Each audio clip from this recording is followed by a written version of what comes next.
Hello everyone, welcome back to our YouTube platform Platinum Classes Gorakhpur. अगर आप मुझे for the first time देख रहे हैं तो मेरा नाम है शालिनी जायसवाल।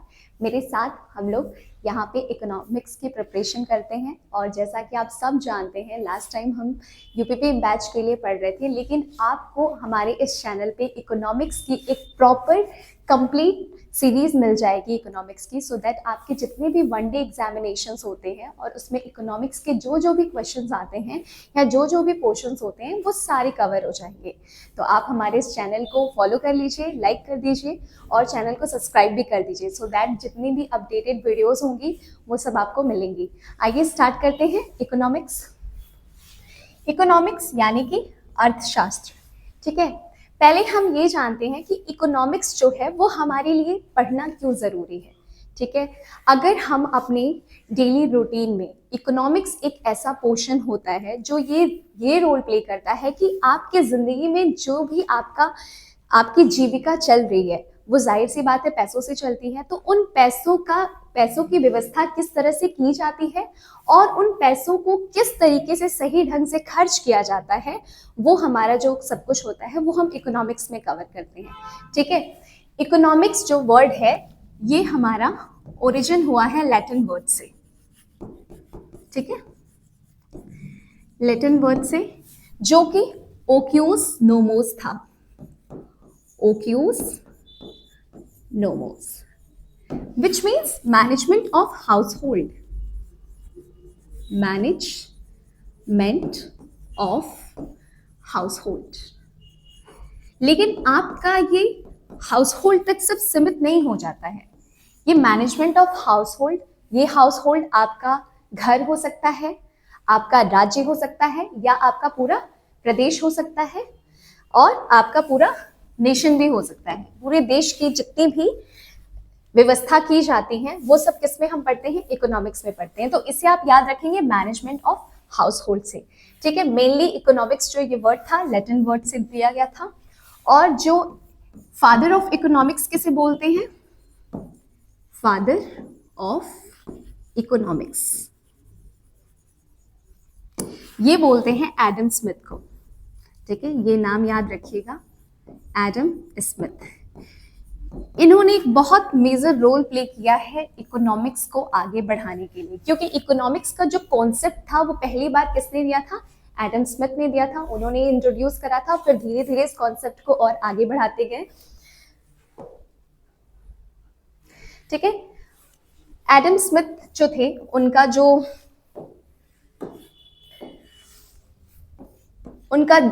जन्म हुआ था 1723 में, ठीक है, और उनकी मृत्यु हुई थी 1790 में। ये जनरल नॉलेज है, आपको बस पता होना चाहिए। वेल्थ ऑफ नेशन, ठीक है, ये एक बुक थी इकोनॉमिक्स पे जो कि एडम स्मिथ ने लिखी थी, ठीक है।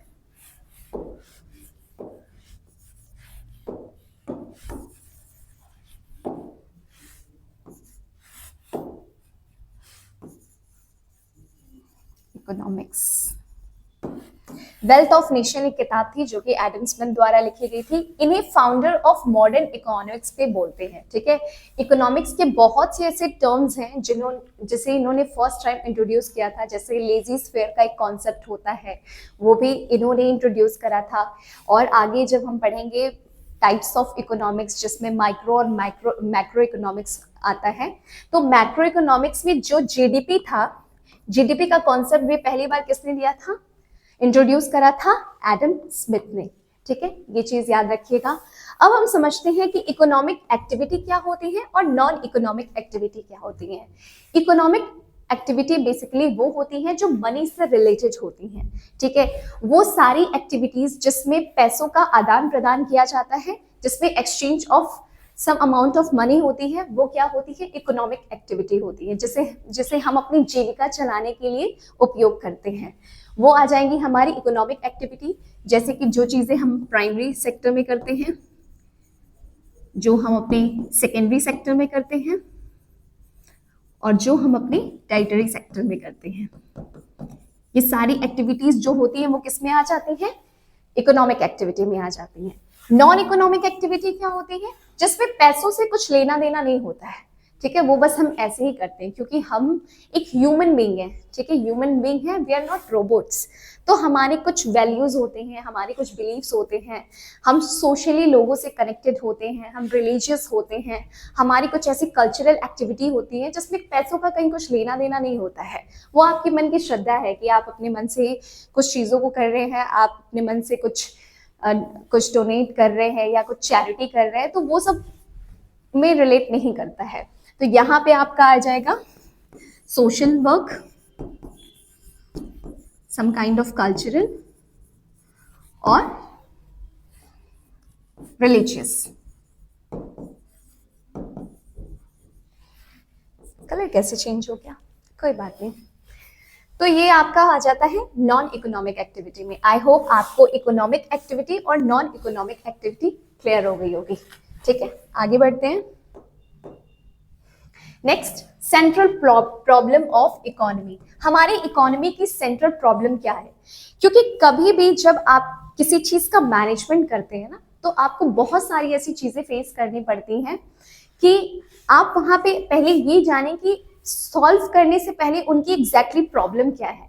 ठीक है, तो हमारी इकोनॉमी में सबसे बड़ी प्रॉब्लम है कि हमें क्या प्रोड्यूस करना है, what to produce, how to produce and for whom to produce। ठीक है, what to, how to, whom to, क्या करना है, ठीक है, कैसे करना है और किन के लिए करना है। इकोनॉमिक्स का मैनेजमेंट अगर आप देखेंगे तो सबसे पहले आपको ये देखना है कि आपकी जो प्रॉब्लम है उसको बेसिकली सॉल्व कैसे करना है। ठीक है, क्या करके आप उन प्रॉब्लम को सॉल्व कर सकते हैं, क्या क्या स्टेप्स आपको लेने हैं। सपोज दैट आप एग्जाम्पल के तौर पे लीजिए कि अगर आप किसी चीज की, किसी भी क्रॉप का एग्रीकल्चर फॉर्म से आप रिलेटेड है और आपको कुछ ऐसा चीज करना है जो कंज्यूमर ज्यादा से ज्यादा उस चीज को ले, तो आपके दिमाग में पहली बात ये चीज आएगी कि आपको क्या क्या प्रोड्यूस करना है।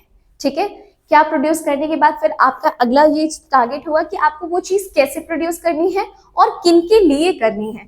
आपका वो एक गोल सेट होगा ना, आपके एक टारगेटेड कस्टमर्स होंगे, ठीक है, जिनको ध्यान में रख के आप उस चीजों को प्रोड्यूस करेंगे, क्योंकि आपको पता होगी कि किस अमाउंट में हम उस चीज को करेंगे तो उसका कंजप्शन कितना होगा।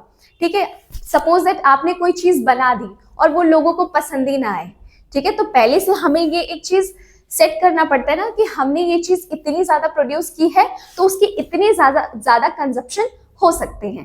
ठीक है, तो इसमें पहले हम इन चीजों को अच्छे से एनालाइज करते हैं, उसके बाद से हम उसका फर्दर प्रोडक्शन करते हैं। ठीक है, नेक्स्ट, 3 इकोनॉमी प्रॉब्लम। हमारी इकोनॉमी की मेजर जो 3 प्रॉब्लम होती है बेसिकली, वो क्या होती है? Scarce resources. स्कैर्स रिसोर्सेज मतलब हमारे पास जो संसाधन है वो हमारे पास सीमित है।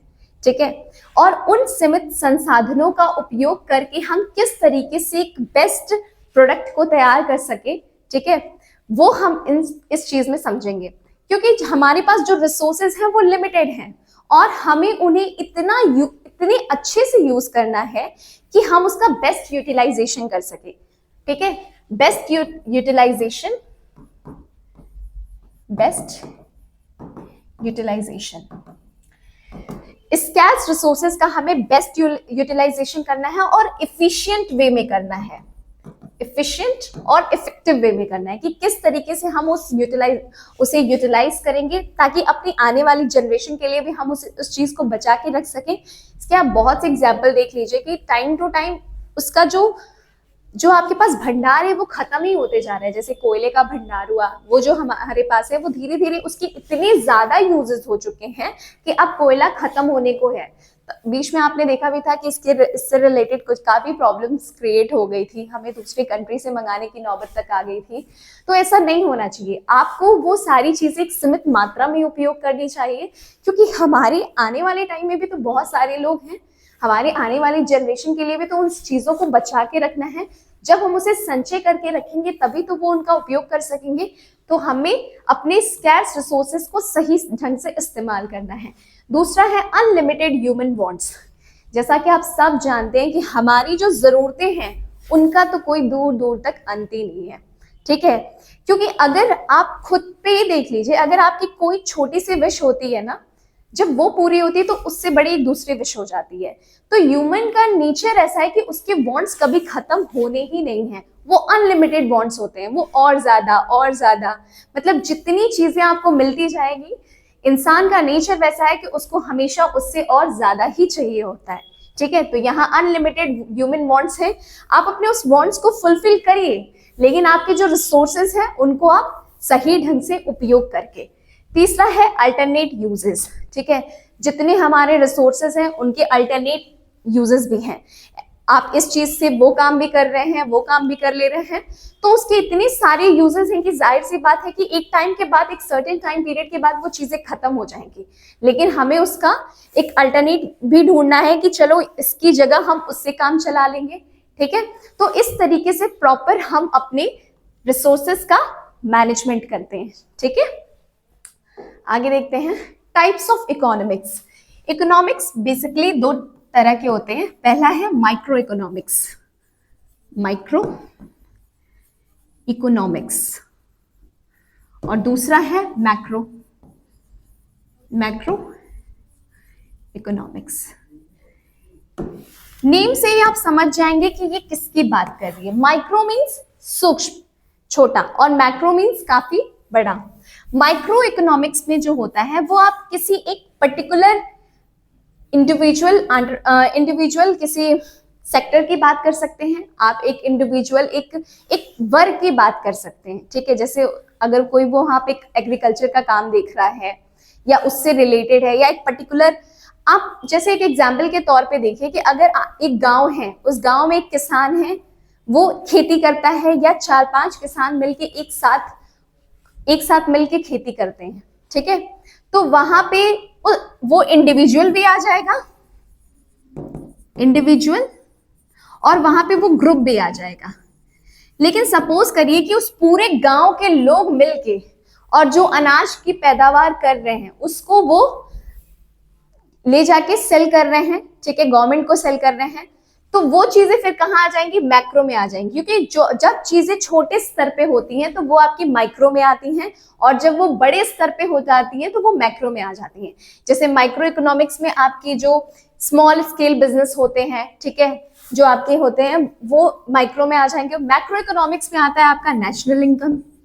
ठीक है, जो एक कि बड़े पैमाने पे होता है, नेशनल इनकम आ जाएगा, आपकी जीडीपी आ जाएगी, आपकी पॉवर्टी आ जाएगी, अनएम्प्लॉयमेंट आ जाएगा, क्योंकि ये बहुत ज्यादा मात्रा में है। ठीक है, गरीबी इतनी ज्यादा है कि हम उसको माइक्रो में नहीं कंसीडर कर सकते, बेरोजगारी इतनी ज्यादा है कि हम उसे माइक्रो में कंसीडर नहीं कर सकते, उसे हम मैक्रो में ही कंसीडर करेंगे, क्योंकि उसकी स्टडी हमें बड़े पैमाने पे करनी है। ठीक है, तो वो हम किस में कैटेगराइज करेंगे, मैक्रो में करेंगे। ठीक है, आई होप क्लियर हो गया होगा। Next, types of economy.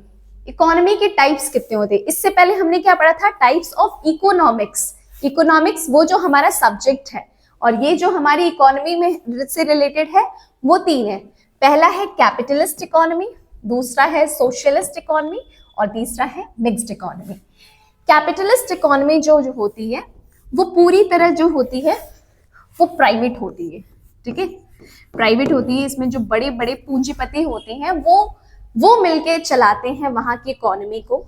ठीक है, और यहाँ पे जो पूरा फोकस होता है वो प्रॉफिट अर्निंग पे होता है। ठीक है, इनका पूरा का पूरा फोकस किस पे होता है, प्रॉफिट अर्निंग पे होता है। सोशलिस्ट इकोनॉमी क्या होती है, ये गवर्नमेंटेड होती है। ठीक है, सरकार इसे चलाती है, और ये सोशल वेलफेयर का काम करती है, सोशल वेलफेयर, क्योंकि हमारी सोसाइटी में तो हर तरह के लोग हैं। अगर आप सिर्फ प्रॉफिट मैक्सिमाइजेशन के ही पॉइंट ऑफ व्यू से अगर आप कोई काम करेंगे तो आपके समाज का वो गरीब वर्ग कहाँ जाएगा। जाहिर सी बात है आपको उन्हें साथ लेके चलना है, तो उसके लिए आपकी सरकार हमेशा तत्पर रहती है, और वो आपको सोशल वेलफेयर के थ्रू आपके लिए नई नई चीजें लाती रहती हैं। नए नए आप देखते हैं अब आपको गवर्नमेंट हर तरह का सपोर्ट दे रही है। आप प्रेजेंट टाइम में देखिए हर चीज का सपोर्ट आपको मिल रहा है, आवास मिल रहे हैं, आपको फ्री में अनाज दिए जा रहे हैं, खाना दिया जा रहा है, रहने को मिल रहा है, आपको बेरोजगारी भत्ता दिया जा रहा है, तो सरकार इसलिए आपके साथ खड़ी रहती है ताकि आप इस सोसाइटी में सही ढंग से सरवाइव कर पाए। आपकी जो मिनिमम रिक्वायरमेंट्स हैं, फूड, क्लोथिंग, शेल्टर, ये सारी जो चीजें हैं वो एटलीस्ट आपकी फुलफिल हो सके, ठीक है। और मिक्स्ड इकोनॉमी में आपका कैपिटलिस्ट भी आ जाता है, कैपिटलिस्ट भी आ जाता है और सोशलिस्ट भी। जैसे कि इंडिया, हमारी कंट्री में कैपिटलिस्ट भी है और सोशलिस्ट भी है, ठीक है। बहुत बड़े बड़े जो हमारे वहाँ अरबपति हैं, जैसे अंबानी जी हैं, उनकी अपनी भी कंपनी है, ठीक है। जियो का नाम आप सब जानते ही हैं। जियो तो एक बूम की तरह रहा है हमारे मार्केट में। पैंडेमिक टाइम में उन्होंने हमें इतना यूज टू बना दिया था फोन डेटा को यूज करने के लिए, आज के प्रेजेंट टाइम के era में कोई बिना डेटा के सर्वाइव ही नहीं कर सकता। तो यहाँ वो समझिए, तो उनका हमारे देश में बहुत बड़ा कंट्रीब्यूशन है, ठीक है। हमारे देश में उनका बड़ा कंट्रीब्यूशन इसलिए भी है क्योंकि वो सही ढंग से सारी चीजों को चला रहे हैं, वो एम्प्लॉयमेंट अपॉर्चुनिटीज भी दे रहे हैं, वो सोशल वेलफेयर का भी काम कर रहे हैं। भले उनका अल्टीमेट गोल जो हो वो प्रॉफिट मैक्सिमाइजेशन हो, लेकिन वो लोगों को सर्विसेज तो प्रोवाइड कर रहे हैं ना। और बाकी जो काम करती है वो गवर्नमेंट करती है, क्योंकि हमारे वहाँ वो 50-50 का रेशियो चलता है, ठीक है। अब अभी भी देखिए, जो रेलवे है वो पूरी तरह से गवर्नमेंट के कंट्रोल में है, ठीक है। तो कुछ चीजें ऐसी होती हैं जिसपे गवर्नमेंट का एकाधिकार होता है, लेकिन कुछ चीजें ऐसी होती हैं, जैसे टेलीकॉम कंपनीज हैं, इसमें उन्होंने प्राइवेट लोगों को भी दे रखा है ताकि वो भी उसे सही ढंग से चलाएं, और वो चला भी रहे हैं। तो यहाँ पे प्रॉफिट मैक्सिमाइजेशन का भी काम होता है, लेकिन उसके साथ साथ सोशल वेलफेयर पे भी ध्यान दिया जाता है, ठीक है। तो हमारी कंट्री में आप मिक्स्ड इकोनॉमी को ही प्रेफरेंस देते हैं, ठीक है। Next, India's economic sector. हमारे वहां जो इकोनॉमिक सेक्टर्स जो होते हैं वो मेजरली 3 तरह के होते हैं, ठीक है। पहला है प्राइमरी सेक्टर, दूसरा है सेकेंडरी सेक्टर और तीसरा है टर्शियरी सेक्टर। प्राइमरी सेक्टर जो होते हैं वो एग्रीकल्चर से रिलेटेड होते हैं, ठीक है, खेती बाड़ी जो करते हैं लोग। एनिमल हस्बेंड्री से, जो पशुपालन किया जाता है, एनिमल हस्बेंड्री से रिलेटेड होता है, ठीक है। क्योंकि हमारी कंट्री में अभी भी बहुत से ऐसे लोग हैं जो रूरल एरियाज से जुड़े हुए हैं।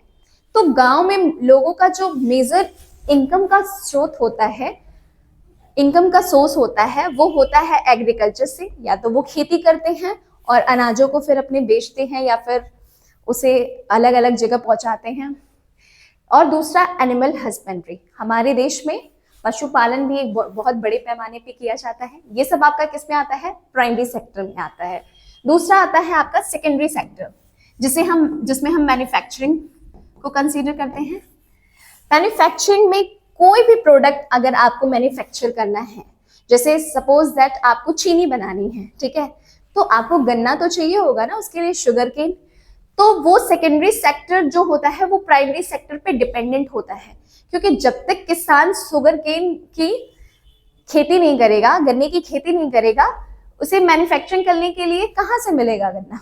तो ये तीनों आपस में इंटर रिलेटेड है। वो मैन्युफैक्चरिंग का काम यहाँ होता है, यहाँ पे कंस्ट्रक्शन का काम होता है, ठीक है। यहाँ पे जो आपके स्मॉल स्केल बिजनेसेस होते हैं वो आ जाते हैं, जो छोटे छोटे पैमाने पे इक्विपमेंट्स बनाते हैं ताकि उससे फिर आप कोई बड़ी चीज बना सकें, बुनाई वगैरह ये सब की जाती हैं, ठीक है। और तीसरा आता है टेरिटरी सेक्टर, जिसे हम सर्विस सेक्टर के भी नाम से जानते हैं। सर्विस सेक्टर, इसमें जितने भी आपके सर्विसेज होती हैं वो आ जाती हैं, जैसे कि एजुकेशन, ठीक है, हॉस्पिटल में जो आपको ट्रीटमेंट मिलता है, और भी बहुत सारी सर्विसेज जो भी आप काम करते हैं, जो भी आप सर्विसेज प्रोवाइड करते हैं उसमें की। तो प्रेजेंट टाइम में बहुत बड़ा एक जो पोर्शन है वो हमारा किस पे डिपेंड है? टर्शियरी सेक्टर पे। प्रेजेंट टाइम में आई थिंक आपकी 40% जो है ये डिपेंडेंट है इस पे।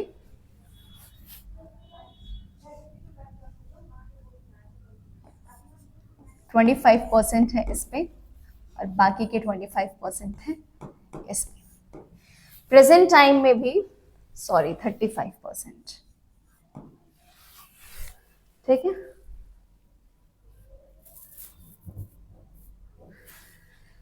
अभी भी 40% आपकी जो पॉपुलेशन है वो प्राइमरी सेक्टर में इंडल्ज है।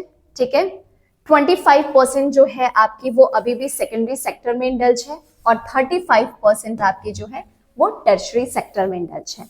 ठीक है, लेकिन अगर आप इसका जस्ट अपोजिट देखेंगे जीडीपी में कंट्रीब्यूशन, ठीक है, तो जब जीडीपी में आप कंट्रीब्यूशन देखेंगे तो जस्ट इसका उल्टा हो जाएगा, क्योंकि यहाँ पे जीडीपी में कंट्रीब्यूशन इसका है 50% का, 49%। 49% है आपका टर्शरी सेक्टर का, 26% है आपका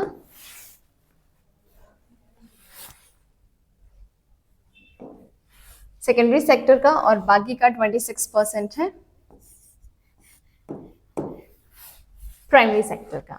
ठीक है, तो ये आपका जीडीपी में कंट्रीब्यूशन है। तो जिस हिसाब से आप देख रहे हैं प्रेजेंट टाइम में जो सर्विसेज हैं वो काफी तेजी से बढ़ता जा रहा है, लेकिन अभी भी जो मेजॉरिटी ऑफ पॉपुलेशन है वो कहाँ लगी हुई है, प्राइमरी सेक्टर में लगी है। वो अपना एग्रीकल्चर का काम देख रही है, और कह भी सकते हैं कि ज्यादातर लोग जो रूरल एरिया से बिलोंग करते हैं वो उनके लिए काफी कन्वीनियंट होता है, उनका जो बेस्ट ऑप्शन होता है या तो वो खेती कर ले या तो फिर वो पशुपालन करे। लेकिन प्रेजेंट टाइम में जिस तरह से हमारा देश आगे बढ़ रहा है, डिजिटलाइजेशन बढ़ रही है या लोगों को ज्यादा से ज्यादा सर्विसेज दी जा रही है, तो मोस्टली लोग जो हैं वो टर्शरी सेक्टर की तरफ मूव कर रहे हैं, और जिसकी वजह से जो जीडीपी रेट है टर्शरी सेक्टर का वो 49% है। ठीक है, टर्शरी सेक्टर को ही दो मेजर सेक्टर में सब डिविजन किया जाता है, क्वाटरनरी एंड क्यूरियरी। क्वाटरनरी